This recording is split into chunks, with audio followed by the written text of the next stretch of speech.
Why do certain kinds of sports cars and supercars suck in the snow? I can just do that and then boom, there we are, going the other way. It is important when you're driving a car to never assume that traction control or ABS will help you in any way, shape, or form. Look out, squirrel, look out!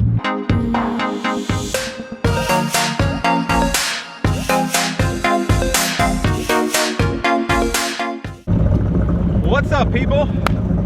So I've imagined that you are warmer, happier, and making better decisions with your day than I am today.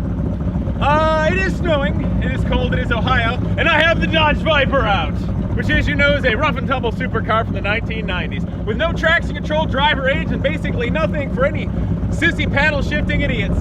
However, this is not the kind of weather it was designed for, and this is about as intelligent as trying to fly the FSR-71 Blackbird through Star Wars Canyon or put it down on a grass runway. This is by no means what it was designed for, and I think my camera's about ready to fall over from the wind, so I'm just gonna grab it and bring it along. How about that? Okay, so in all seriousness, though, why do certain kinds of sports cars and supercars suck in the snow? Are they junk? Are they stupid? Should we make fun of them? No, they're not designed for that, okay? Let's start with the first thing. The tires are really wide. They're not meant to ford through water, mud, and snow, okay? Can you see that? I mean, they're enormous. They're not meant for that. You can take, I kid you not, you can take like a 1920s Bentley with 3.5-inch wide tires and ford through mud and snow and ice going up the Himalayan mountains on your way from Peking to Paris. But you're not gonna take that. It's designed to be warmer, to be on dry pavement. Even water's difficult. It's just like made to hydroplane. And then it comes down to what kind of tires you have. Those tires are meant for summer where it's warm. They turn into rocks when it gets below 40 degrees. If it was dry out and I pulled away just barely gingerly from a stop sign, it would spin the tires without even getting on it. It has nothing to do with traction control. It has everything to do with, this is a terrible idea today and this is not what it was designed for. Now the other thing, because this is horrific, the other thing, a reason why this is a terrible idea, there's like no weight transfer. First of all, there's no grip for there to be weight transfer when you're actually turning and hunkering over like this, or when you're braking or accelerating. So it's just gonna skitter. It's like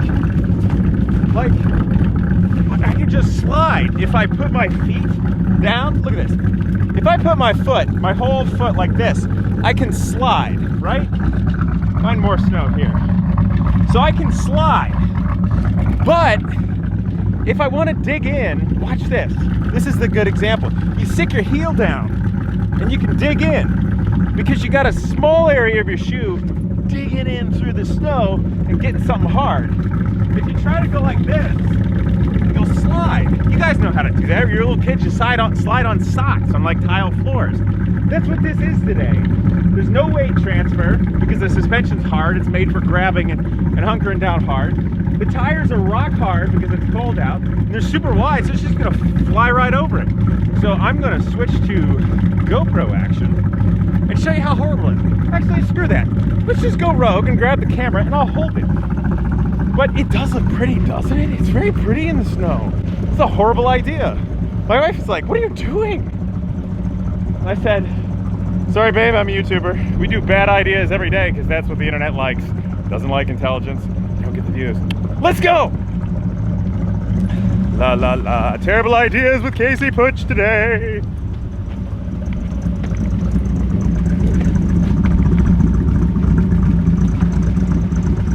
Okay.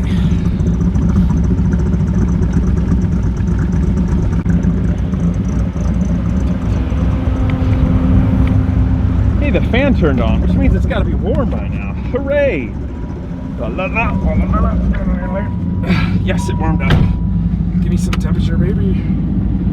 Okay, and I left the window open because I leave it idling and I don't have a key close to me. And, you know, I just expect nothing to work properly because welcome to life. Look, 92,000 miles. It's going to have more soon. Hooray. Okay. Hello, people. It's like Ozyman. Here's me face. Let's see if that helps out. Okay, where's the seatbelt? I gotta do this. Oh, no. The seatbelts in a Viper are in the middle. What do you know? It's like an engineering thing, because there's no room on the door to put anything. Oh, Casey, your car's dumb. The seatbelts are on the wrong side. You do that on a Lamborghini Diablo also. Relax. It is cold out. I gotta fix my wife's skis. If I just gently roll into it, instantaneous, and if I get on it, it slides in the front. See, look, zip, zippity, zip, zip, zip. Instantaneously sideways. There's virtually no snow here. It's that easy to do it one knee. It's just like that, which is kind of cool. It's kind of fun. Because if I just want to be in this parking space and then flip it around, I can just do that and then boom, there we are, going the other way. And it's no big deal. And frankly, that's why I like big, powerful, nasty sports cars and supercars. Because even if it's not snowing, with this Dodge Viper, I can still just do that. In the dry, in the summer. I like that sort of thing. I get lazy, I don't want to turn the steering wheel all the way. So then I just use my foot, because it's a lot easier to put my foot down than have to steer the steering wheel. That's silly. Steering with my throttle, hooray, la la la la.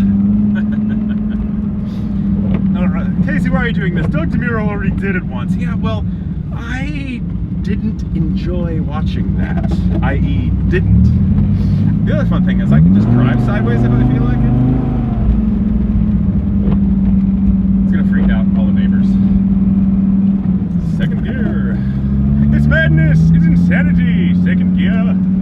So anyway, let's use this opportunity to talk about snow driving in a sports car and how you can actually be reasonably safe. First of all, it is important when you're driving a car to never assume that traction control or ABS will help you in any way, shape, or form. Look out, squirrel. Look out.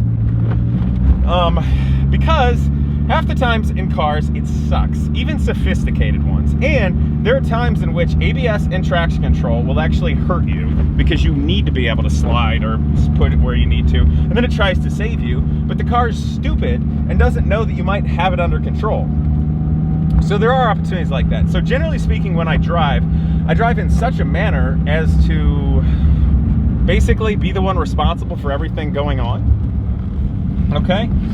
So, how do you do that? Well, it's the same thing somebody does in racing. You have to... I can't see. I'm fucking up the joint! Okay. Come on, let's go, car. Slide. See, I'm blowing the tires off just like that, doing nothing, right? Anyway, so this is no different than when you're road racing if it's going to start to snow.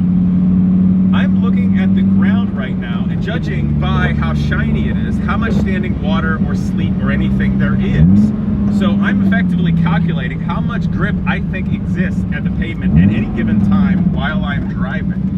And this pavement here is relatively grippy. It's not super smooth like, you know, polished concrete at an intersection that might have a lot of grease in it where it'd be super slippery if it just gets wet.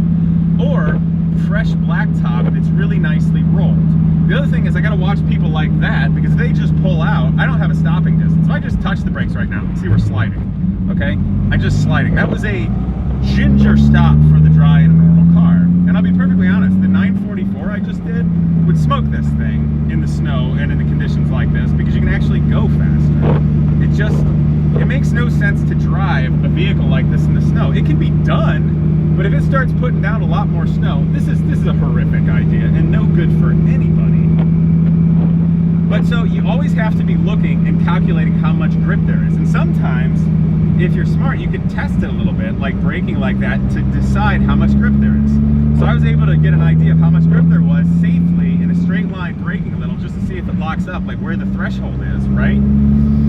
You can also test it by going like this, but that's the opportunity to upset the car sideways, and if it bites weird or in some way that you're not accustomed to, you could end up off the road, and you don't want to do that because there's plenty of things to hit that's going to damage your car, you, somebody else's property, so that's no good. So if I was going to gently test it, I might brake gently. Now, keep in mind, you don't always do that. It's a terrible idea most times, and I do drive race cars and things like that. So you guys got to keep that in mind. I don't want you just wailing on your brakes at any given time and being like, oh, Casey told me to do that. No, I didn't. I'll give you examples of how a race car driver does it and how one can figure out what the grip is at any given place. Plus, you have to make good decisions in general, i.e., is it snowing? Should you be stupid and drive an old supercar in the snow? No. Okay? But sometimes you get caught up in it. And there are times when discretion is the better part of valor, and you just shouldn't be driving, okay? Like this car right now. It's not horrible. Actually, I'm getting more grip than I thought I was going to. So, I just kind of want to bring that up. I think my biggest tips for anybody driving in the snow, especially young people, is always drive to understand the limits of your tires and car. There are no really bad cars per se. It has everything to do with the tires. If on this Viper, I put on skinny tires, okay, that were like half the width of what's on here, that were actually reasonable for this temperature, it would be reasonably okay. And it's got a limited slip differential, so if I'm getting stuck at slow speeds, it's not going to just spin one tire, so I got a better chance of getting out of it. Of course, the ride height is low, so you're not going to have a good time if you get really deep snow, but who's going to do that, right? The other thing is, there's major misnomers, in my opinion, when you talk about the difference between all-wheel drive or four-wheel drive, front-wheel drive, or rear-wheel drive. Truthfully speaking, rear-wheel drive is better than front-wheel drive. And I know everybody's going to freak out and go, no, it's not true. Yes, it is. And here's why. Weight transfer. When you accelerate, the weight transfer of the car goes from the front to the rear. If your tires are in the rear, you're going to get more grip. The reason people don't like rear-wheel drive vehicles in the snow is because they don't know how to modulate the gas pedal and figure out where the traction limit is and drive to the traction limit of the tires, and they end up sideways, like I was doing in the Viper. So they think rear-wheel drive is bad in snow, and it's just not the case. What's bad is that person's ability to drive to the limits safely and smartly of the tires. I hate front-wheel drive cars. I hate them at all times. I hate them in the snow. I hate them in the wet. I hate them in the dry. It's stupid to have your front wheels drive. You're not gonna make grip. It sucks. Yeah, okay, I know, Mini Coopers, everything, blah, blah, blah. There's been a lot of things throughout history that have done perfectly fine with front-wheel drive in the snow, and we're sliding into the intersection like idiots. And we're sliding sideways in the Viper, la, la, la, la. Come on, just grip. So anyway, I hate front-wheel drive. It doesn't make sense. But for people that have a difficult time finding the limits of adhesion, and they're going to spin the wheels anyway, it's going to keep you going straight. Because if you spin the tires in a front-wheel drive car, all you're going to do is understeer. You're not going to spin out. You're not going to be sideways and be a total mess. So the reason most people like front-wheel drive cars in the snow is because you don't have to have much talent to make it happen. It's just true. Now, here's something else I want to keep in mind. Even if you've got all-wheel drive and you can accelerate really fast from a dead stop quickly in the snow, no problem. The problem with driving an all-wheel drive vehicle in the snow, it can give you a false sense of safety, security, and performance. Because you can accelerate really well. But you're braking, like, let's say we have two identical cars, three. Front-wheel drive, rear-wheel drive, and all-wheel drive. They all have the same tires, the same weight, the same everything, theoretically. The all-wheel drive car is going to accelerate faster in the snow, followed by the rear-wheel drive car, okay? And then trailing at the slowest acceleration of the front-wheel drive car. The all-wheel drive person might get a little cocky, thinking that their car is much better in the snow.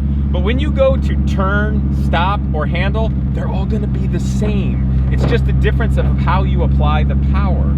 So for everybody driving all-wheel drive stuff, please remember your car still stops and handles in the same way or distance as cars with others. So don't get a false sense of security. I think that's the other reason why front-wheel drive cars do great in the snow, is because the people driving them know they accelerate like garbage in the snow because there's no weight transfer, you're not gripping, and you'll just immediately know it's spinning, and you have the tactile feel of your hands when you're spinning those front tires in the snow of it pushing, and people get a better feel for what it's capable of when they're driving. And I think that's why people do really well with front-wheel drive cars in the snow, because it's a good starter thing, it's a good band-aid. But the truth be told, if I wanted to win a rally race, I sure as heck would pick a front-wheel drive car. I would pick something rear-wheel drive, or better yet, all-wheel drive, with tires that are well-suited and matched to the temperature and the conditions and everything going on. Tires that in the snow, mud, rain, or ice would not in any way be like this Dodge Viper in the snow right now, that if I just roll into the gas, I will spin the tires and end up sideways. So just something to throw out there. Obviously I could drive this Dodge Viper in the snow and get somewhere if I needed to, but we've driven rather slowly here today, and there's not much traffic. But if I was on the highway or somewhere there's a lot of traffic, or there's sweeper turns with guardrails, all it takes is one moment and you're sideways and off, or you can't stop and you rear end somebody, and that'll end your good day real fast, okay? So these are reasons why people don't generally drive cars like this in this kind of weather. They're not made for it. Doesn't mean it's a bad car, they're simply just not made to do this. So that's why something like a 944 I find to be a great all year round good car. Let's go sideways, hooray! Sideways, sideways, sideways, sideways, sideways, sideways, hooray! But it is fun, and even though this is a terrible idea, driving the Dodge Viper through the snow like this, I am still having a pleasant time. Oh, I've gone too far, but let's pretend I wanted to park here. Yes, I totally wanted to park here. Video over! Shut up, Casey. All right, you guys, I hope you've enjoyed today, me driving the Dodge Viper in the snow and terrible weather. I'm gonna go put it away. Now that it's dirty, I'm gonna need to clean it up. So I hope you enjoyed this. I hope you learned something, got a little bit of perspective with snow driving. Please be safe out there. Sometimes I tongue-in-cheek say, don't hurt your car. You gotta fix cars, but people heal. You know, you can fix cars, but sometimes you can't fix people. So be safe out there and be smart, and choose good cars for what you're doing, always. But at the same time too, don't rag on a car just because you have terrible tires or you're making bad choices with driving. So that's all I got for today, you guys. I hope you enjoyed this, that you'll share it, and naturally that you will like, comment, and subscribe. I'll see you guys next time.